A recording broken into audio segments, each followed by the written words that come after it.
is? It's your boy King. We here with Built Different. My guy 30. We here in nice California. Y'all know I'm an East Coast guy. So, 30 got us out Going, back to Cali. So definitely, man, we got a really special guest. I'm gonna let 30 bring her in, but bro, let everybody know how you been, son. I've been amazing. I'm loving this thing, man. Don't worry about that. Hey, shout out GLD. Shout out GLD, man. That's my sponsorship. But anyway, we're out here in Southern California. I'm loving it. Everything's great. But I'm excited because we got a special guest on today. Correct, man. We got a special guest on today. I mean, the beautiful Miss Ciera Payton. I know you guys have seen her. AKA Lily. You know. Lily. And then I know if you guys have seen her, if you've been watching BET, King, go ahead and tell them about everything that she's been doing as far as the show on BET and her fantastic career so far. Yes. Tyler Perry's The Oval, AKA, like I said, Lily. Miss Ciera Payton is here today, everybody, giving us some fire when it comes to this acting game, living in California, born and raised New Orleans, right? So she's going to give it to you real. Ciera, let the people know what's up. All right. Hey, guys. It's me, Ciera Payton. Like they already introduced me. I play Lily Winthrop on Tyler Perry's The Oval. You can catch it every Tuesday, 9/8 Central, only on BET. And I'm here with the guys. We're talking about being built different. I think I'm a little built different. I'm an actress, but I do a lot of different things. So, right. yeah. I'm uncomfortable. I gotta say this right now because I feel like I'm just sensing this energy. What? Are you a Lakers fan? Okay, I do keep it local. Okay. Just a little local. Okay. I'll rep LeBron and the. Cut the camera. Yes, sir.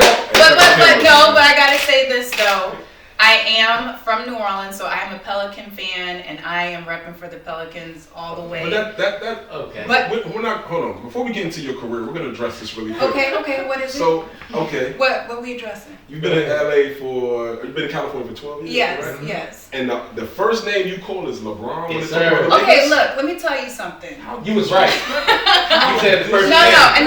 No disrespect at all. I got it. Like I said, I got to keep it local. So I will root, for the Lakers, but I am a New Orleans girl, and so I got to rep for Zion, B.I., the Pelicans. That's but I'm gonna say this though.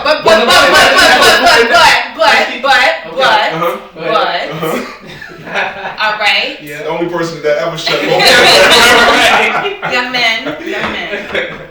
All right, I would say this though, just about basketball in general. I do love watching very special players and players that can control. Like LeBron.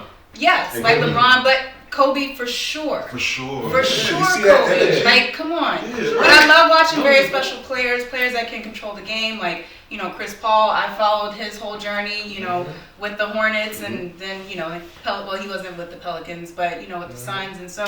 Yeah, I'm a basketball fan, and so, but if I'm in Los Angeles and somebody gives me some Laker tickets, I'm gonna go, and I'm gonna rep for the Lakers. But they playing against the Pelicans, best believe I'll be up in there. Real quick, just so that we make sure that we, transition from this. Wait, make sure that we. Before I say we're gonna try. We have to spend no time on this. You're not going to get your point off and then act like I'm not going to. So King, we gotta be mature. We got a lot of things to go over. Yes. So, LeBron or Kobe? Greatest of all time. Ooh, y'all heard it first, Ciera. Alright, let's stay here for a while. No. Come on now, Kobe. And we're not going to get all into the stats or whatever, but look, let me just, y'all know for sure. Yeah, I'm good. No, you can't go over there. This cannot be a split decision. There's no debating or discussing this at all. Like, come on. There's no debate, man. I told you that. I mean, it's still, Kobe, he's in my heart always. Look, I'm going to tell you right now, before, look, as an actor, I always just love watching athletes and the athletic process and the journey, because I like to equate it to, being an actor. And so a lot of times I will go back and watch Kobe interviews, old footage of Kobe, because it's just like, it's the mentality, it's the way you approach things, just the focus level. And so those are the ways that I try to approach my work as an actor. So I just got to say that Kobe is a master of that. Obviously, if you want to keep going back, yes, Michael before him. But And I agree with that. Great. I agree with that mindset. Me myself, King, you know, he'll be surprised to know this, but in my room, I got a poster. I'm very surprised. Kobe's top 10 rules, you know what I'm saying? Yes. Life. Can we get some footage of that? We can look at that. Yeah. But he's very motivating. All that. He's one of the greatest players of all time. He's just not better than LeBron, and the numbers say that. And right now, LeBron is about to catch Kareem Abdul-Jabbar on the all-time scores list. That's debatable, give though. him his flowers. That's all I just gotta say. Nobody's taking flowers from LeBron. Nobody's taking flowers from LeBron at all. That's the issue. But listen, yeah, we don't want to. She has a great catalog that we gotta touch on. We can't spend no time on you and your foolishness. But see how you had to end it like that. But I haven't got to the. I'm gonna be the bigger person. Let us do that. You know what I'm saying? Let's move on. So Lily, Ciera, like tell people a little bit about the beginning, right? The journey. The journey. Yes, for those that possibly are watching that might want to become an actress or are or have been, right? Because I heard LA eat you alive if you're not really ready for it.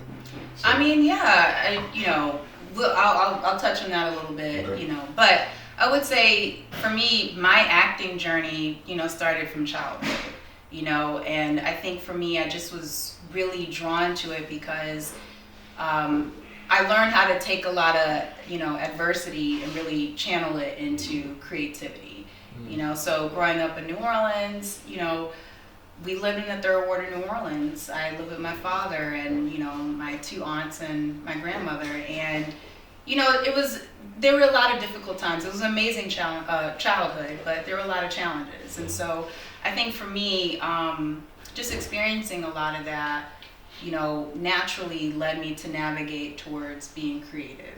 And, challenges, specifically my father, he was in and out of prison a few times and stuff. And so I think, for me, being in a city like New Orleans that's creative and, it's all about, culture and music and jazz and everything. I mean, naturally I would want to pick up a microphone or try to get up on stage and perform to just try to channel all of that, that adversity into something. And so that's how it started for me. I would say around 8 years old, I, picked up a karaoke machine that was a gift for Christmas. And I don't know, it was just something about that I was like, oh man, this is really dope. Like I could perform it out, And from there, I went into, all the drama programs that I could find at school.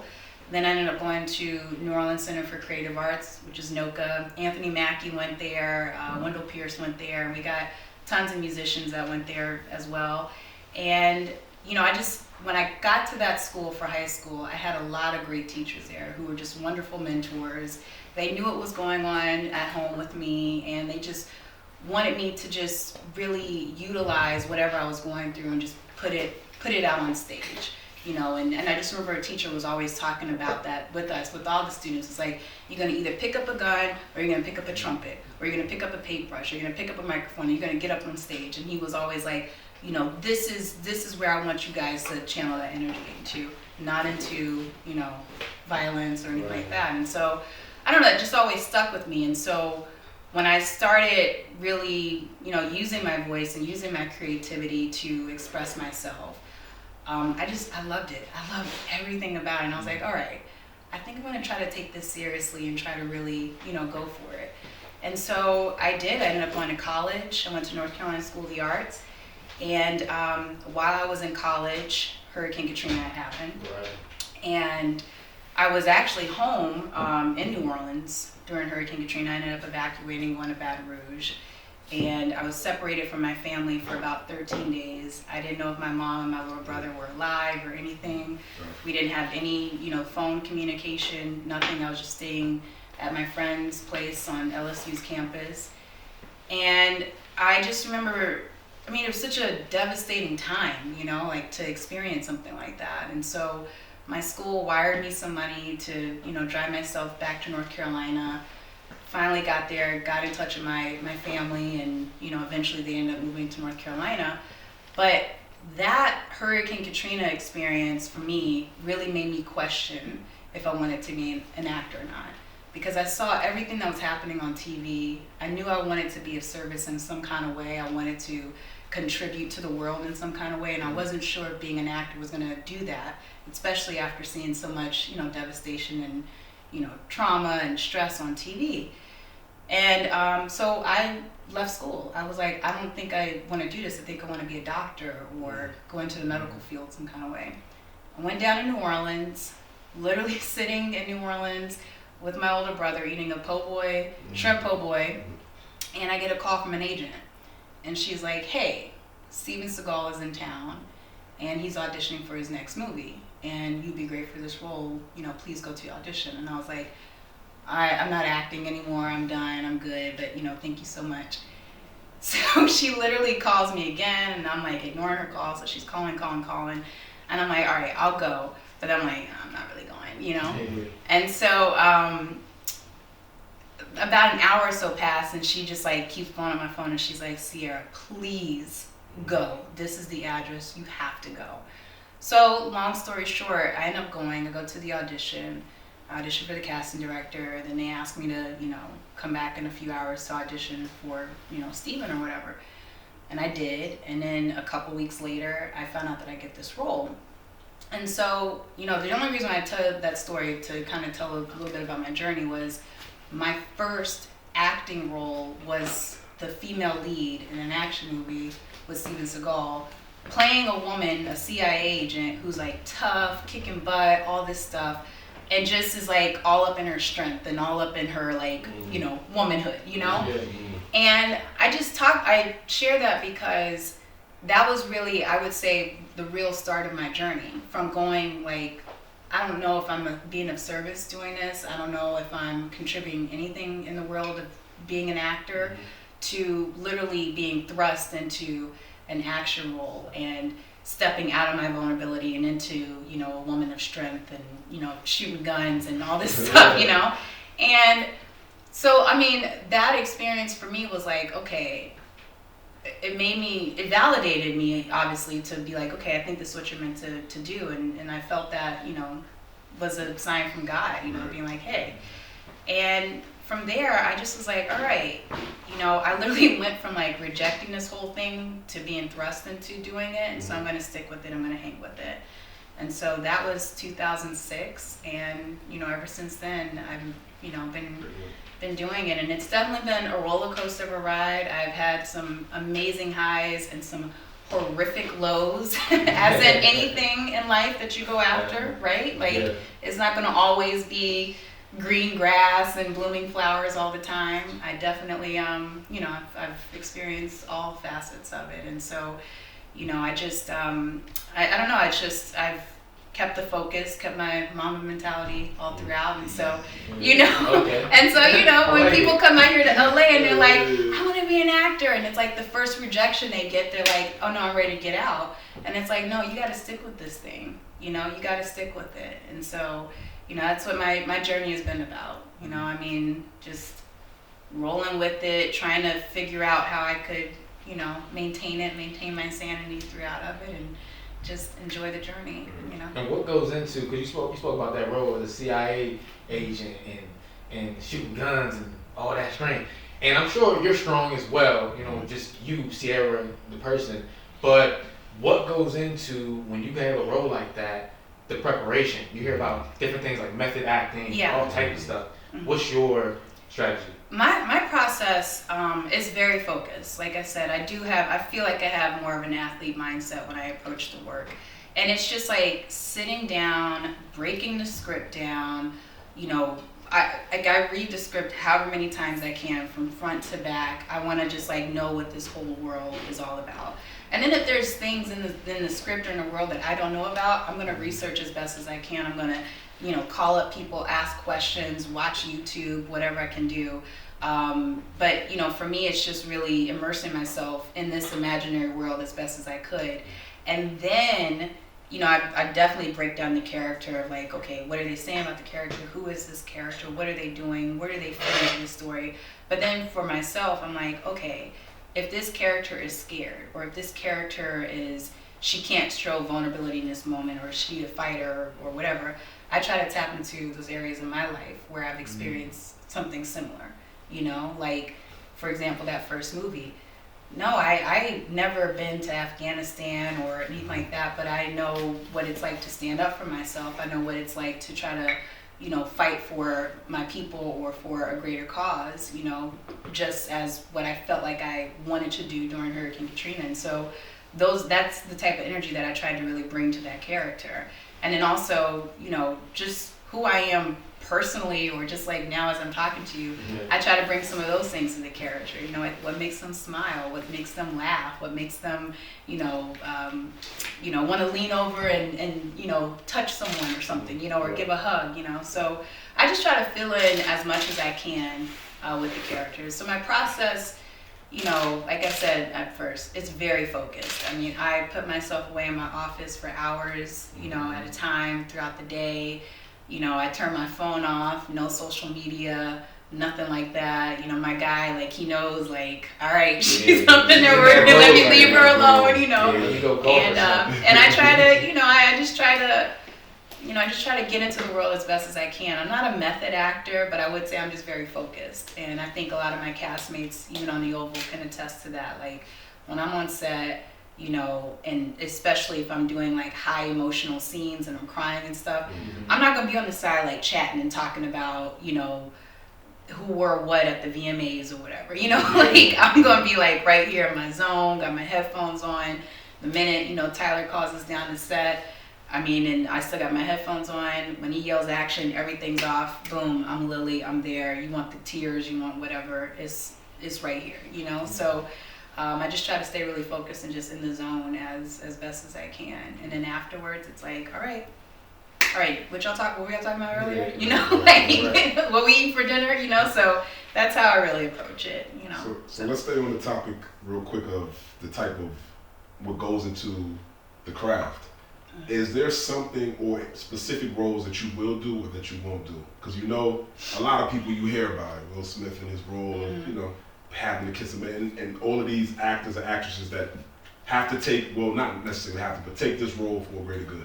Have you come across anything that you won't do, that you will do, or that you prefer to do? I would say, first of all, that I never ever felt that I was too good for a role or above a role. Because I really, really do feel that as actors, we really are stepping into somebody's real life. We play these characters on TV, but you never know, who's actually watching that TV that's like, oh my God, that's my story. Or I'm Lily, or I'm, Wendy Williams, or, whoever else I played. You never know who's watching that. So sometimes when an audition or a role or possibility of a role comes across my desk, and, if I'm looking, they send a breakdown, first of all, which is kind of like, oh, this character is this age and this ethnicity and this is what they do. I'll look at that breakdown, and if there's something in there that I'm like, I don't know about that, or full frontal nudity, I don't know. Then I'm like, okay, well, let me go to the script. Let me see what's, okay, what is this story? If she has to do all of that, what is her story, and how can I really honor the story?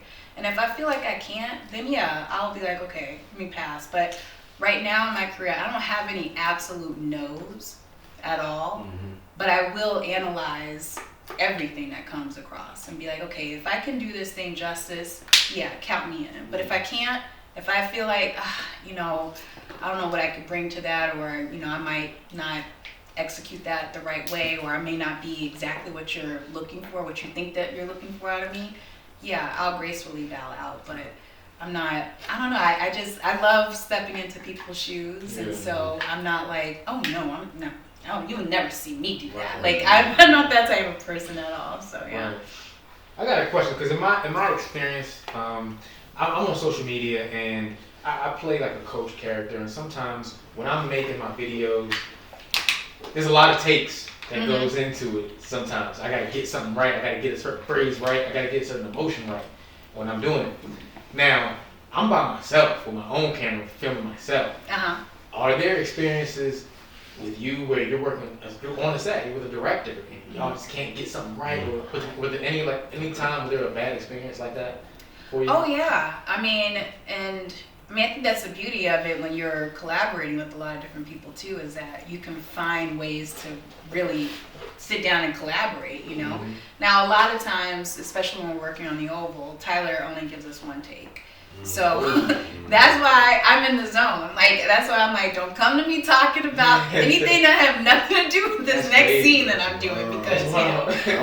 Next question. I'm gonna let you finish. Go ahead. No, but yeah, there are times. I mean, you know, especially in the rehearsal process, and I will, you know, let me clarify the rehearsal thing because we don't really do a lot of rehearsing on set. Everything is done, you know, weeks, days before you get on set. The actors and I, we get together and we just, you know, run our lines, work the scenes. And yeah, there are times where, you know, you could be like, this is how I see the scene. And I could be like, wait, what? No, I see it this way. And it's just, you know, whenever you're working with a group of creatives, everybody's going to have their own creative interpretation for it. And a lot of times for me, it's like, all right, just pick your battles, Ciera. You know, it's just like, all right, if that's how they see it, or if this is how I see it in my mind, yeah, I'm going to still like etch my little like, you know, my little stuff in the crack somewhere, you know what I'm saying? Yeah. But, you know, when it gets time to camera and, you know, you got to understand as actors, you know, and it's hard sometimes, but it's like you have to really understand the chain of authority and, you know, whose vision is it at the end of the day. And if the director is like, this is how I want it, and there's no negotiation, then yeah, okay. But if he's open to it or whatever, and there's been times like, yeah, with Tyler, he'd be like, I want you to sit here, and I'd be like, you know what, are you open to me like trying it standing up? Like, are you? And he'd be like, okay, whatever. And then there's times like, no, I definitely want you to sit there, and it's like, all right, I'll sit. You know, it's not, I would say, you know, in the business, yes, there's a lot of egos, but you have to be, I feel like as an actor, you have to remove the ego completely and like literally tell yourself that there's no room for ego because everybody's working together to, you know, with this one canvas and they're all adding colors to it. And just because you think brown is ugly or yellow is prettier or pink is, you know, too girly or whatever, like who cares? It's like, let's put this whole thing together and you may come up with the next Picasso or something, you know, you never know. So, yeah, it's just learning how to work with different people and just dropping all of that BS, all of that ego stuff, all of that I think I know what's best and just go in and have fun. Like that's what it's always been for me. It's just go in and have fun with it. You know? Now with this one take thing, because I'm let's deal with it. I'm still on this. But hold on, at that point, right? Because like you see, when, like in Martin, right? When you watch after the show, they laugh and they gotta do another take. Tyler, don't let y'all say nothing. Like it got. What happens if the take goes wrong? Is playing. Like, I mean, stuff like that. Some things are exceptions, you know, but it's like the cameras are rolling, you know, and so if you need to start over, you just start over from wherever you messed up or whatever, you just keep going. But I mean, yeah, we get in there, we do one take. I mean, we have a lot of material that we're filming in one day, so we don't really have a lot of time to go back anyway. But yeah, you get one take and you do your thing. And for me, like, yeah, a lot of actors and like even the response that y'all had when I said that are like, what? Like that's crazy. That's and like if you tell any actor like, look, like we're gonna plop you right here, you get one take, that's it, you're bye. A lot of people can't do it, you know, and it's a little nerve-wracking, but that's why, you know, my preparation, I'm just so hard on it, you know. I'm like, I don't want to go on and have to need a second take. Like I want to go on, be living the life of the character, doing what I got to do. So by time we say action, I'm there and we're going to roll into the next scene and, you know, just let it flow instead of just relying on, oh, if I mess up, somebody will get another take of me, you know? And so I think for me personally, and I can't speak for everybody, you know, that's worked that way, but I definitely think it's made me a better actor, you know, because I've gone on and I've done other, you know, projects and I've had directors be like, thank you so much, like we got our one take, like we can move on to the next scene, you know, and other actors are like, no, I need like 3-4 takes, you know. So for me, I'm like, all right, that's cool, like I got that muscle kind of, you know, worked out a little bit to, you know, just be able to do one take and go, you know. So. Is there a situation where if it takes too long, they'll cut the scene? And is it a situation where it's like if you have to do multiple, they're like, man, you're not coming back for season 2? You know what I'm saying? Like, all right. Look, I can't speak for Mr. Perry or anything like that with that. I don't know. I don't really have any stories around that or anything. But I think it's just you know, in any job or whatever, you know, like you want to show that you're prepared and that you're professional and that, you know, you can do the job and, you know, and execute it the best way. And so, you know, I think, yeah, I mean, to answer your question. Answer. Yeah. Perfect. I mean, I don't know. So I got a question. I got 2 questions. I don't know which one to ask first, but let me start with this. Okay, let me just start with this. It's not crazy. Look, if you could work with any actor, actor, actress, who would it be that you haven't worked with yet? Who would it be? Hands down, Denzel Washington. Okay. Like, that's who I would love to work with. I mean, I got a whole list, but definitely Denzel number 1. I mean, because he directs and he's also, you know, he gets in front of the camera as well. And so I would love to either be directed by him or acting alongside with him. And then, you know, I love Tom Cruise. I don't care. I'm sorry. That's the second question. Okay, so Denzel is, okay, that's who you want to work with the most. So now I gotta ask you the list, and I'm gonna say, yeah, actor, actress, doesn't matter. Top 5. Top 5? Yeah. Like who my top 5 favorite actors are, or who I want to work with? Who's GOAT? Yeah, GOAT. That's what I'm saying. Like if you look at the best actors, actresses. With that fire. Yeah. Oh my gosh, actors and actresses. Yeah. So you can blend them. You can blend them. Whatever. It may be 5 men. It may be 5 women. I don't care. Just your top 5. Okay. All right. Here we go. So I said Denzel. Yeah. That's 1 for you. All right. That's valid. Oh my God. Now he's validated. All right. Angela Bassett. Okay. Kate Blanchett. Tom Cruise. Angelina Jolie. That's 5. That's 5. I gotta keep going. Wait. That's 5. That is 5. Yeah, that's 5. But I'm just thinking like now if I want to like do like 5 men and 5 women. I don't know, but like see, that's the thing though. So there is. I mean, there's so many. Samuel L. Jackson for me, like Denzel Washington, Will Smith. Yes, Will Smith. I also was thinking Mahershala Ali. I like Will Ferrell. I like Mark Wahlberg. I didn't expect that. Yo, he's funny. He is funny. He is. Gosh, I mean, there's so many.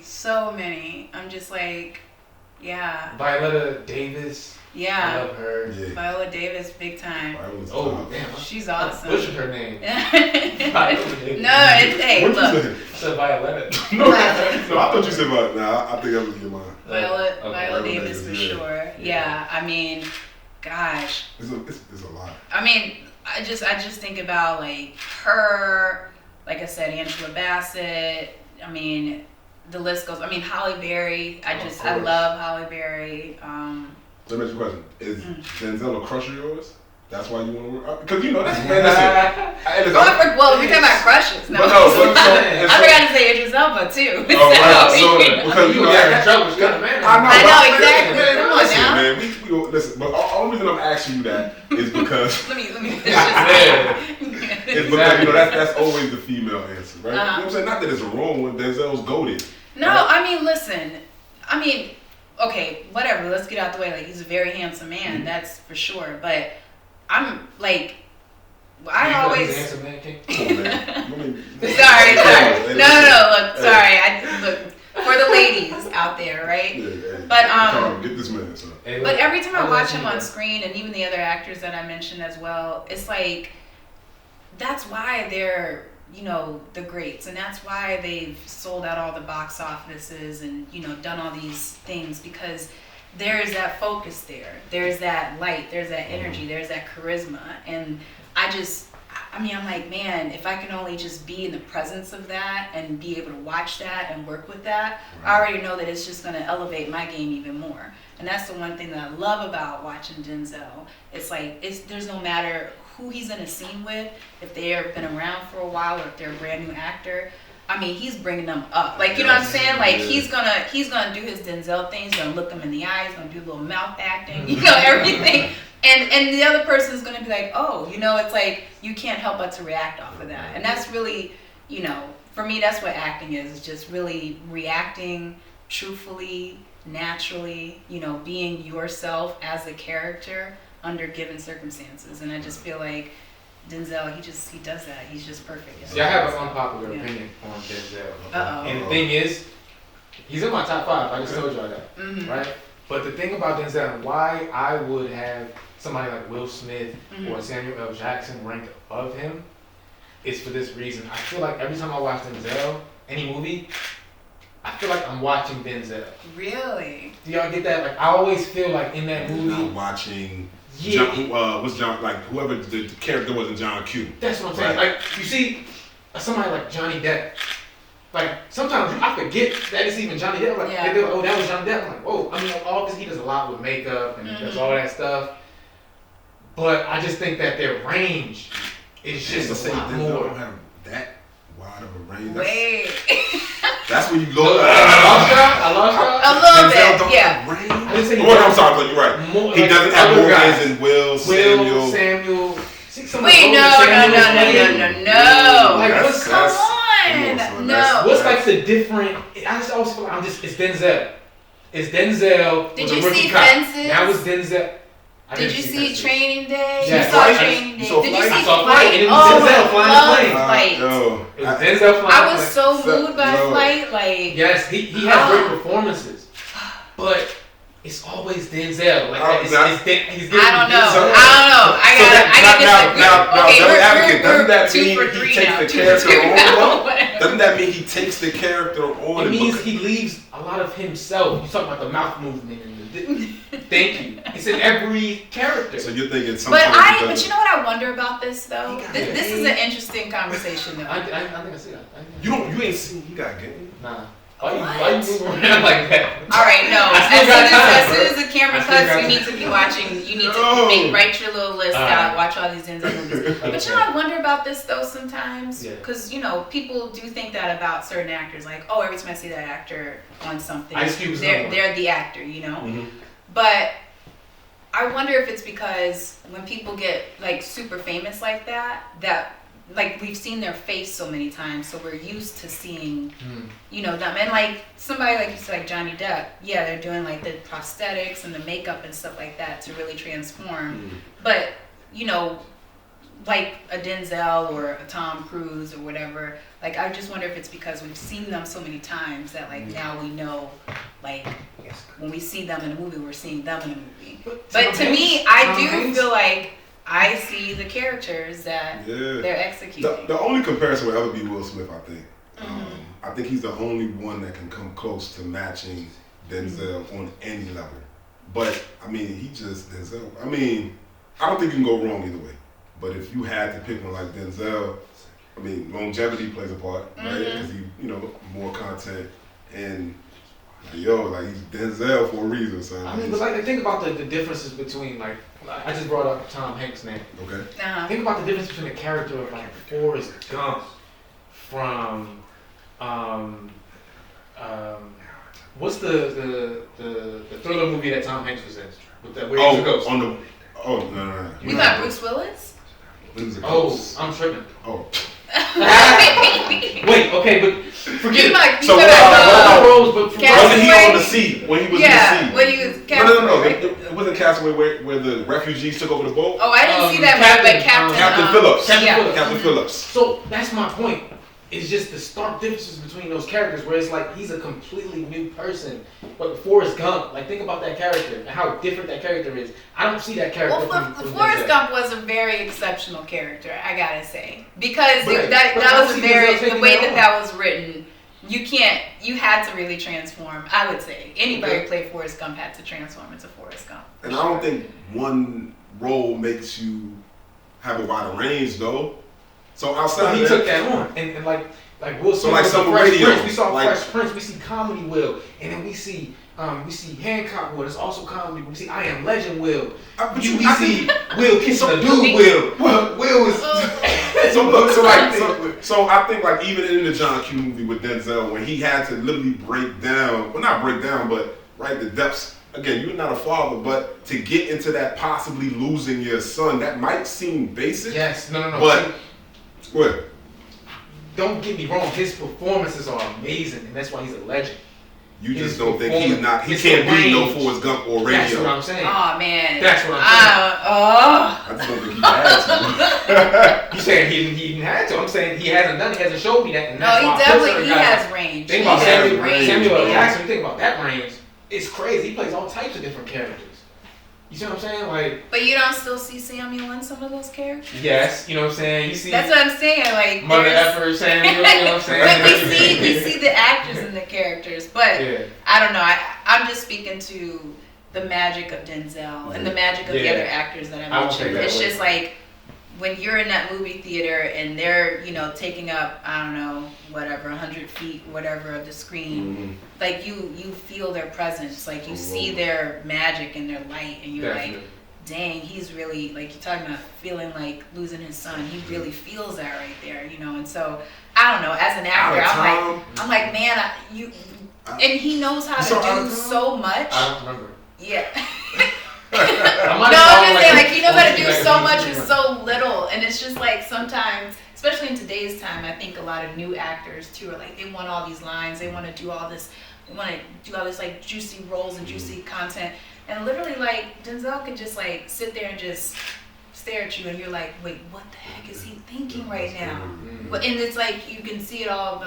Anyway, I'm getting too nerdy right here, but I love it. I love Denzel. Number one for sure. Would love to work with him, or just be on one of his sets and just watch him do his work. I love you too, Denzel. Don't take it personal. So we're running short. So there's 2 points I want to talk. Of course, this is built different, so we definitely get into some sports, even though we did a little bit. But let's talk about the foundation a little bit real quick. Give some insight into the foundation that you started. So the Michael Sorter Foundation, basically I created it.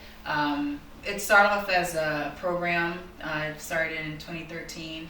And I just wanted to create something, again, kind of modeling off of, my childhood and stuff. I wanted to create a platform for young people that had parents or loved ones, friends, brothers, sisters, cousins, whatever, who were impacted by incarceration.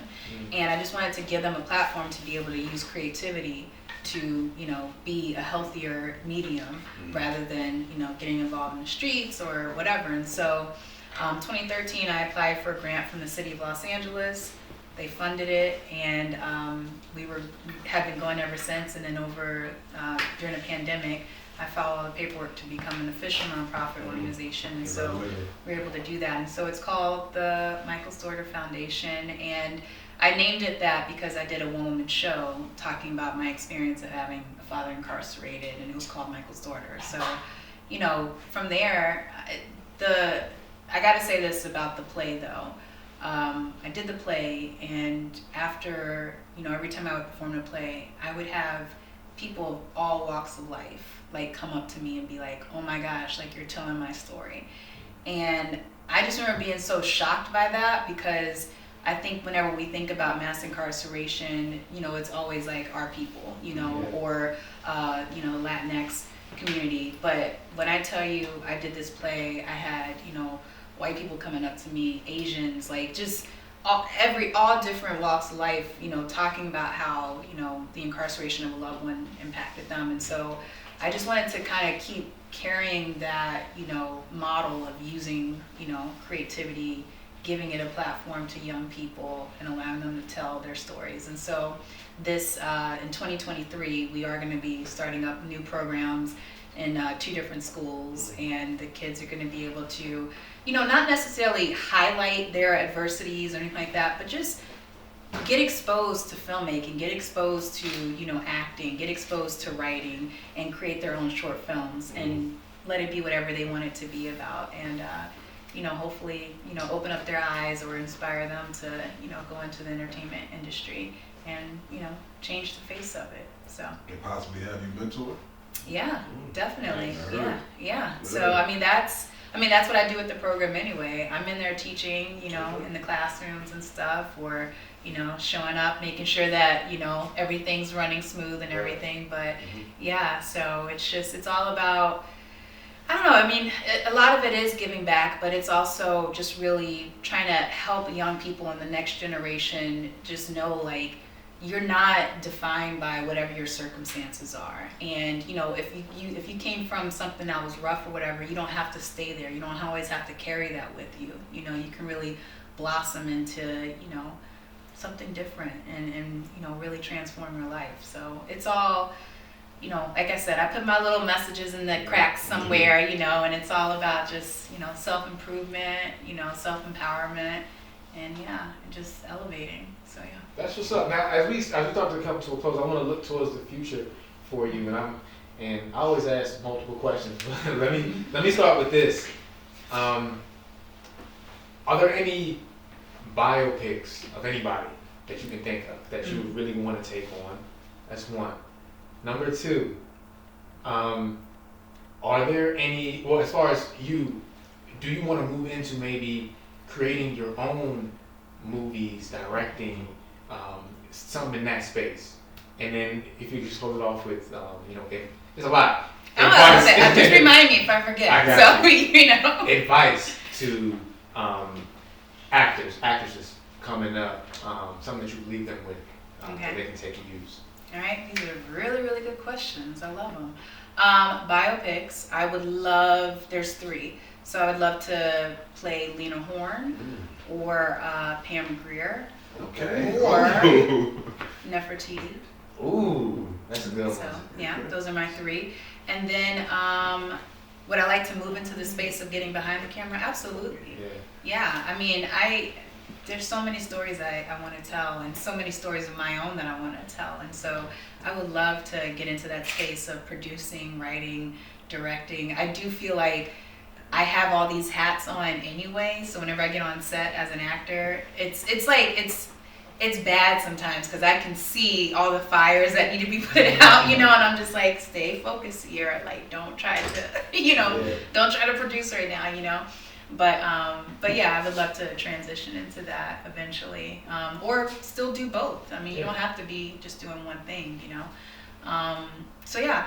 And then, you know, advice, I mean, gosh, there's so many things, but my big thing is to everybody, to anybody watching right now. I mean, if you got that passion inside of you to create, to be an actor, to be a producer, to be a director, a writer, or tell your story or help tell other people's stories, like, don't you dare give up on that at all. Because that fire right there, it's going to always be inside of you. And so you have to do the work, do the work. Everybody thinks that you could just get in front of the camera, step out on stage, and just do it. Whatever. You know? But you gotta do the work, gotta humble yourself, come to the work humbly, and just do it. Like, don't give up at all. Like, do not give up. And there's gonna be so many reasons for you to give up. The doors are gonna close, people are gonna tell you you're ugly, you're fat, you're too tall, you're not tall enough, you're black, you're not black enough, you're this, you're that, you're da-da-da-da-da. I don't like your mouth, I don't like your eyes, I don't like, you know, all of that stuff. And it's like, who cares? I mean, there's so many amazing actors out there and so many amazing entertainers, so many amazing musicians, everything, that's the reason why we see them. That's the reason why they're still standing, because they didn't care about that stuff. They kept going, you know, and so I could preach all day right here, but look, there's going to be times where things are going to be hard and your back's going to be against the wall. And, you know, it's like life is like the seasons. You know, you got winter, things dying, you got summer, things blooming. And so it's just like your life is going to be in seasons like that. And just because it's cold and things aren't happening, you don't know. You can't see the stuff that's growing under the ground. You know, that's gestating inside of you, that dream. So just don't give up on it. Just keep going. Keep going. Do the work. Be humble about it. Drop the egos and just have fun. That's my advice. So. That was beautiful. All right, so really quick before we close out. Okay, are we talking sports now? We'll talk a little bit. Okay, all right. So I know it's early in the season. All right, who you got for MVP? Who I got for MVP? Okay, so we got Luka, Giannis, and Ja, right? Ooh. So I'm gonna go with Ja. That's my pick. But let me say this though, I do hope that eventually Zion is in that conversation. Which I think he won't be. Probably next year, you know. He won't be. He won't be. So again, I had this debate, not with him, but for years. Ja should have been number 1. Okay. My opinion. And Ja, when you look back in the next 10 years, you're gonna say Ja is superior to him, to Zion. Not just because of injuries, just because of limitation. Now again, he can develop his game. Not everybody can. Okay. I just see the game, his athleticism, where the game is, and being on the Pelicans. I don't see him blossoming. Not. Okay. It is what it is. No. Look, but you gotta say though, like those guys, especially with Willie. I mean, I love him as a coach. They really have transformed, what basketball is for New Orleans. Okay. I gotta say, for sure. And so yeah, Zion just came back this season or whatever. I mean, he's already rocking it out. And so He's a baby Blake Griffin with a No. little bit more skill. Look, I do think that Zion is like, he's still trying to get his. I wouldn't disrespect Sean Kemp by calling him that. Go ahead. Wait, what did I miss just now? Okay. No, I love Zion, and I think that, really once he gets up in there and he really, really, really learns how to dominate and not play fair all the time, you're going to have a different conversation in 10 years. Back on. We'll see. For sure. That's why I said his talent is there. The size. I mean, he's number one pick. He has the potential. That's what I'm saying. But a lot of people don't. The injuries, the potential. you know what I'm saying? And that's my thing. He'll be an all-star a couple times. Oh yeah, he'll definitely be a highlight reel. But will he be worth a number one pick? Is where he will be. He will be. So that means you're calling a championship in New Orleans at some point. At some point, for sure. With him there on the roster. Five? Yeah. With him there on the roster. Yes. Your starting five is because of Bi, right? Primarily. It's the fan that talking. I don't think. Wait, what? No, I said you said you're starting five. Yeah, I mean on the Pelicans. Yeah. I said your starting five is that dominant because of Bi. Oh yeah, I mean Bi is very special. Like he's one of my other guys too that I love, and I hope that he can continue to be all-star as well because, I mean he's special. I love Bi. So, but no, I mean you guys didn't watch the playoffs this last season. He won't on that. No, I know Zion wasn't, but I'm just saying I definitely think New Orleans can bring a championship. Yeah, they're Sunday. Yeah, definitely. But we'll see. We got a few years. We will be having another conversation, and you're gonna be you're gonna be. I'm apologizing. Yes, you will be apologizing because I always. Look, we're gonna be talking about Zion for a very, very long time. I already know. Yeah. But again, y'all already know what it is. This is another great episode again from Cali. I'm not going to stay here, but at least for what we're here for, man, I hope you guys enjoyed this episode with Ciera Payton, a.k.a. Lily. It's your boy King 30. Let's close this. Yes, sir, man. MrGo30. You can follow me at MrGo30 everywhere. It's always the same. Beautiful episode. I want to thank the beautiful Ciera Payton for coming out and blessing us and gracing us with her presence. And that was another fantastic episode of the Build Different podcast. It's your boy, MrGo30. You can find me on all social platforms at MrGo30. King, tell me where to find you. You already know it's your boy King _ I am King 2 _ close it out. We got Miss Ciera Payton here, aka Lily, gonna tell you where you can find her. Yeah, hi guys, Ciera Payton here. You can find me all over social media at Ciera Payton. I'll be there. Beautiful. You can find this episode every Friday on Up On Game Network.